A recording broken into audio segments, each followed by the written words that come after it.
Hello friend, welcome to समा classes. आज का टॉपिक होने जा रहा है हमारा बहुभाषिकता से आप क्या समझते हैं, क्या है बहुभाषिकता। और ये क्वेश्चन एग्जाम में 4 नंबर के पूछे जाते हैं, सभी छात्रों के लिए इंपॉर्टेंट है। तो देखेंगे बहुभाषिकता का अर्थ।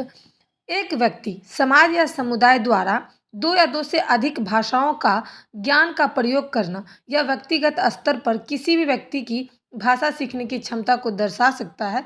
वह सामाजिक स्तर पर विभिन्न भाषाओं के सह अस्तित्व को इंगित करता है। यानी कि बहुभाषिकता दो या दो से अधिक भाषाओं को जो बोला जाता है उसे हम क्या कहेंगे, बहुभाषिकता भी कह सकते हैं। और इसका जो दूसरा नाम है वो द्विभाषी भी हम कह सकते हैं। और ये बहुभाषिकता जो है वो हमारे भारत देश में आम बात है, क्योंकि हमारे भारत देश में कई धर्म के लोग रहते हैं, कई जगह जगह के लोग रहते हैं जो कि अपनी भाषाएं बोलती है और साथ में हिंदी भाषा का भी प्रयोग, इंग्लिश भाषा का भी प्रयोग करते हैं।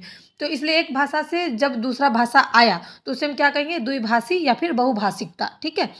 और भारत संविधान ने 22 भाषाओं को मान्यता दी है। और 22 भाषा जो है सभी क्षेत्रों में बोले जाते हैं, अलग अलग क्षेत्रों में अलग अलग भाषाएं जो है बोली जाती है, जिसे हम दुनिया के सबसे बहुभाषी देशों में से एक बनता है। यानी कि दुनिया के सबसे बहुभाषी देशों में से कौन सा देश है, भारत देश।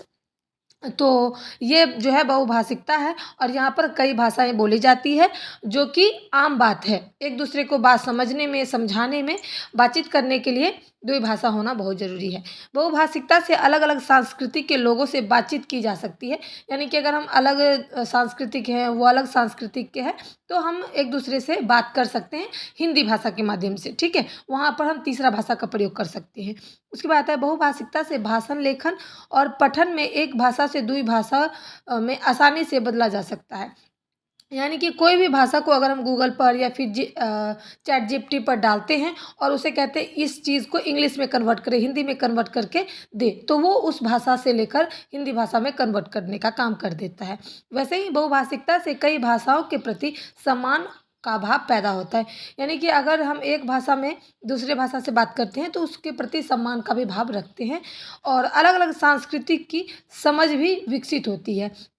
दो भाषा के जो लोग होते हैं, दो दो भाषाएं बोलने वाले, उनके बीच में सांस्कृतिक का विकास, अगर कोई बिजनेस कर रहा है, दोनों अलग अलग भाषाएं हैं, तो वो बिजनेस को बढ़ाने के लिए भी बात कर सकते हैं, बिजनेस में विकास करने के लिए बात कर सकते हैं। तो इसके लिए भी द्विभाषा यानी कि बहुभाषिकता बहुत ही आवश्यक है। बहुभाषिकता से कई भाषाओं का इस्तेमाल करने की आदत पड़ जाती है। यानी कि अगर हम एक भाषा से हैं तो हमारा घर का लैंग्वेज कुछ और है, हम लोगों के प्रति हिंदी बोलते हैं, ऑफिस में हमें इंग्लिश बोलना पड़ता है, तो ये इस्तेमाल करने के लिए आदत पड़ जाती है कि 3-4 तरह का भाषा लोग आम तरीके से बोल लेते हैं। और भाई बहुभाषिकता में कई भाषाओं का ज्ञान होता है और कई भाषाओं में बातचीत की जा सकती है। यानी कि हर एक भाषा में हर एक व्यक्ति बात कर सकता है।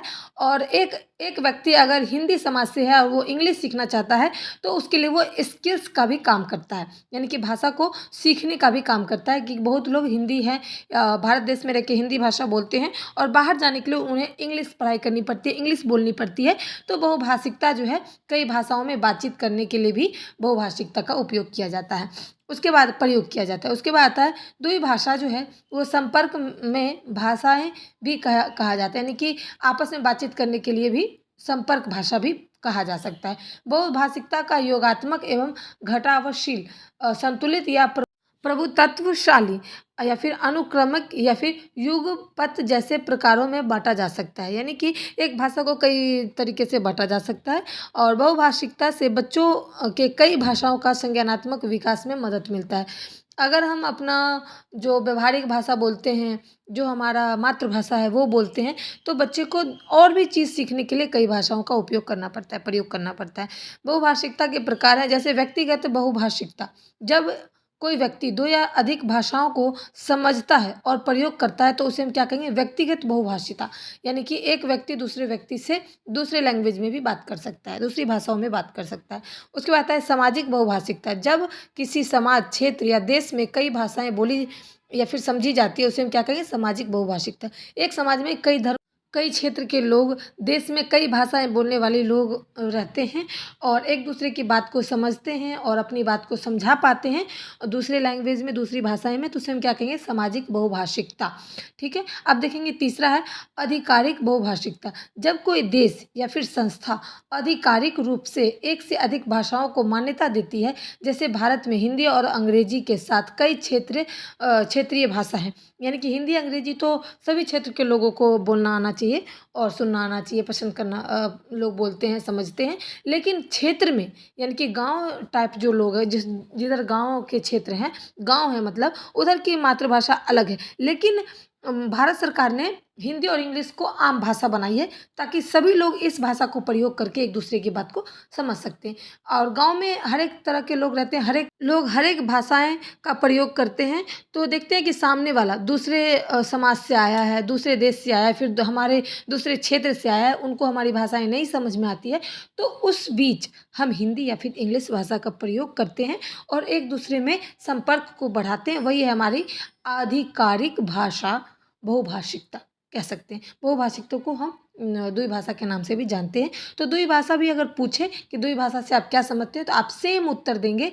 और उम्मीद करती हूँ इस वीडियो को मैंने पूरा समझाया है, एक एक चीज़ को समझाया। उम्मीद करती हूँ पसंद आए, तो like share support. Thanks watching my video.